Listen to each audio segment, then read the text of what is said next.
As the prophet of esports, I rely on trustworthy and meaningful data every day.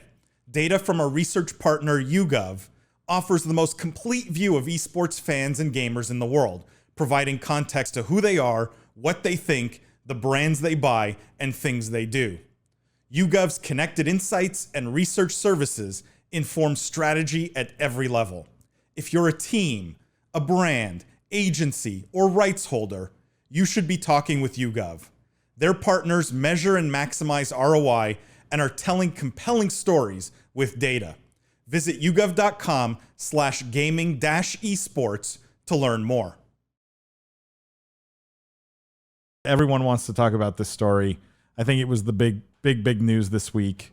It's none other than our favorite hoodie org, FaZe Clan, in the news. And the headline here, esports company, which I find interesting because every time 100 Thieves, someone refers to 100 Thieves in an article or in a headline, it's apparel, esports and apparel company, or lifestyle and apparel company.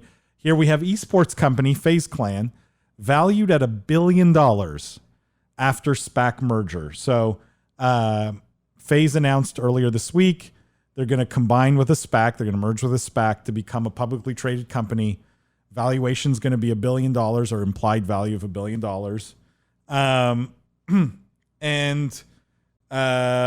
The transaction will generate total proceeds of $291 million, including $173 million in cash from the proceeds of the IPO proceeds of the SPAC, essentially, that they merged with. So that cash held in trust, and $118 million from committed private investments in public equity, so PIPE.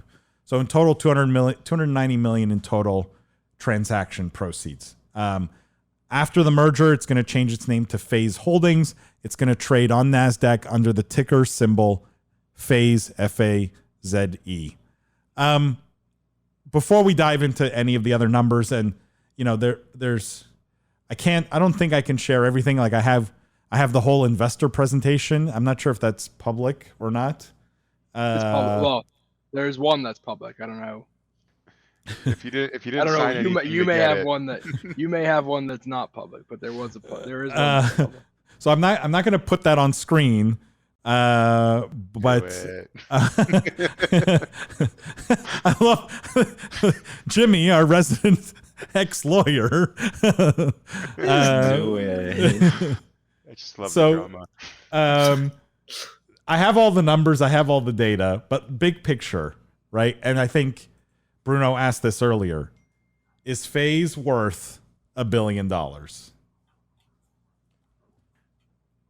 definitely want to hear Jeff on this first, but I'm surprised you're not. Oh, and I just got word that the presentation I have is okay to go public with it. So I will say I was asked this all week long, and I pretty much gave the same advice to everyone, which was, well, I don't want to give stock advice since I'm not qualified on the show. I personally am not interested in this as far as putting my own money here. I have a lot of history with FaZe, and it's a very strong brand, but it's very brand dependent. And I feel like if anything were to come out, or anything were to not just come out, but rather it could be heavily influenced by what's in the news that week. And for that reason, I'm kind of staying away from it. I have a question for you guys, since there's some, especially Jeff, like investor, Jeff and Paul, and all of you actually, investor experts in the room. But what does going public do, and what are the benefits for FaZe? Well, can we let me just go, Jeff? I'm gonna let you answer that in full. But let me just point out the most obvious here directly, and this is directly from the investor presentation, so I can bring this up here. And this is what should stand out to you. Pro forma FaZe will be owned 68% by existing stockholders. We're expected to roll 100% of their equity into the combined company. One of the reasons to go public is because as a shareholder of FaZe, you just created a ton of wealth for yourself personally. So there's that. But Jeff, I'll let you answer those. I was going to say, you go public to raise capital first and foremost, and then, it provides liquidity, right, for people who, obviously these people 100% are rolling it into the new equity, which means they're not selling, but it'll make it easier for them to sell down the road. Also, you'd go public because now you have a tradable stock, so they can go out and raise more capital, buy things, do M&A with using their stock, which is something they talked about a bunch in the presentation, being acquisitive and kind of going out and potentially buying different assets. But I thought was interesting, and I kind of want to pose a question of like, what do you think they would look at? Would it be other esports teams? I kind of don't think that's the case. I think it would be kind of more adjacent technologies, and they mentioned some different areas, including they really mentioned all the buzzwords, to be honest. They talked about metaverse, they talked about esports betting, they talked about crypto, they talked about content. It was pretty much everything you wanted to see in a presentation. My thoughts on it, number one, I bought the stock because I was kind of hoping we'd see it become a meme, just because it's such a strong brand. I was hoping you'd get some sort of a little bit of a speculative mania. So I kind of bought it for speculative trading purposes. From an investment perspective, the valuation is a bit steep. I think FaZe is a strong brand, like Jimmy said. Esports teams, we had sort of been calling this on the live stream and the podcast for a while, that we were going to see a big esports team go public. I think we, mentioned it numerous times. Like every time we talked about that Forbes list, which, as an aside, those Forbes guys are probably feeling a bit better about themselves in terms of valuation.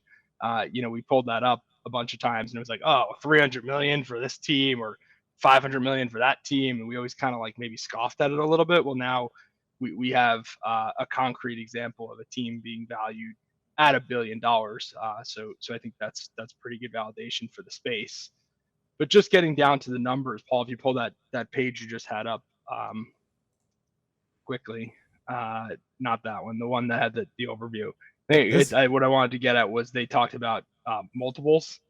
So it's not that one. It was the one you had up before. I think they talked about basically they're doing 50 million in revenue and they're losing $20 million this current year. So to be valued at $1 billion, that's fair. Yeah. I was talking about more the transaction overview page, but it doesn't matter. This has the revenue numbers as you pull it up. But this second bullet here. So they're looking at it kind of on a 3-year out basis, right? So they're saying, oh, it's trading 4 times revenue of 2023. That multiple is not crazy if it was like a 2021, 2022 number. Just looking that far out, it's a bit aggressive, I think, in my opinion. You're paying 20 times revenue. It's only doing 50 million in revenue. That's, to me, a bit steep when you look at what kind of like sports teams typically trade at. So for that reason, I do think like I would be a lot more bullish on this deal if it came out at 300 or 400 million, and then you could say, look, I think in the next year or two this could really be $1 billion company, and there you get your 2 or 3 times kind of exit, or as a shareholder your return. I just think if you're buying this at $1 billion, you need these guys to become the next Dallas Cowboys, like literally, which I'm not sure I'm willing to underwrite that as an investor. That's going to happen in the next 2 or 3 years. That's my take, at least. So let me answer. Let's get to some of these questions and comments here. Stuart says, excuse my ignorance here, but has FaZe made money? Well, the beauty is we now have all this data. And if you look at their financials, did I pass them? They did about 50 million, or they're doing 50 million in revenue so they did, this year, and they're losing 19 million. Yeah, so they're expecting to do 50 million in revenue in 2021 and lose 19 million. They don't show any previous years, but there's no way they made money in previous years, Stuart. So no, FaZe has not made money, and that's why they've continued to raise these private rounds over and over again to sustain the business. Christopher says, do it, show that 3% esports / gaming revenue. Well, the breakdown is interesting, right? Because for 2020, they showed 3 million in revenue from esports and gaming, right? Is that correct? 3 million. Now, to be fair, like, does that out of the total 38? So it's a bit more than 3%. I think it's like 10%, right? But I guess, Chris, is that surprising? Because I guess esports and gaming probably includes like winning, because the rest of them, like, you would expect a team to make most of their money on the other categories, like brand sponsorship, advertising. I think you're brand sponsor was the biggest, right? At 17. I think Chris is making a joke like, oh, they don't even make money on esports. It's like a hoodie org, which is probably true. But I think for this esports, they're probably talking about like tournament winning. So like it's not surprising that that's a much smaller piece than like advertising to me at